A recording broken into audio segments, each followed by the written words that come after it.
మూటలు ముఠాలతో కాంగ్రెస్ ప్రభుత్వం నడుస్తోందని ఆరోపించారు బీజేపీ నేత ఎన్వీఎస్ఎస్ ప్రభాకర్. షరతులు లేకుండా రైతు రుణమాఫీ చేయాలన్నారు. కొత్త రేషన్ కార్డులు ఇవ్వకుండా రేషన్ కార్డు మాణిక్యం అంటే ఎలా అంటూ ప్రశ్నించారు. ఫీజు రియంబర్స్మెంట్ నిధులను వెంటనే విడుదల చేయాలని డిమాండ్ చేశారు ఎన్వీఎస్ఎస్ ప్రభాకర్.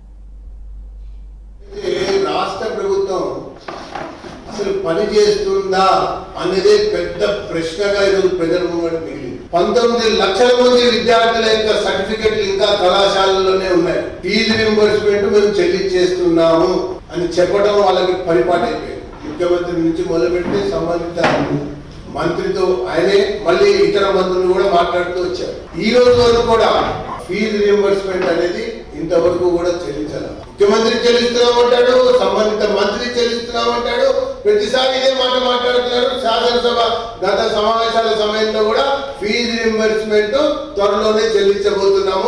విద్యా సంవత్సరం ప్రారంభమైంది, నెలలు గడిచినాయి. ప్రభుత్వ పాఠశాలకు వెళ్దాం, ఇంకా ప్రభుత్వ పరంగా వస్తున్నట్టు ఉచితంగా ఇచ్చినటువంటి పాఠ్య పుస్తకాలు ఇవాళ వ్యవసాయ రుణాలని మేము మాఫీ చేసేస్తున్నాం. మంచిదే, రుణాలు మాఫీ కావాల్సిందే అన్న మాట ప్రకారం నిలబెట్టుకోవాల్సిందే. రైతు రుణమాఫీకి రేషన్ కార్డు పెట్టింది.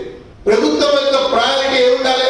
ఫస్ట్ రేషన్ కార్డులని దరఖాస్తుదారులందరికీ కూడా అందివ్వాల్సినటువంటి కర్తవ్యంగా ప్రభుత్వం నడవాలి. కానీ ఒక్క సింగిల్ రేషన్ కార్డు ఇవ్వనటువంటి ప్రభుత్వం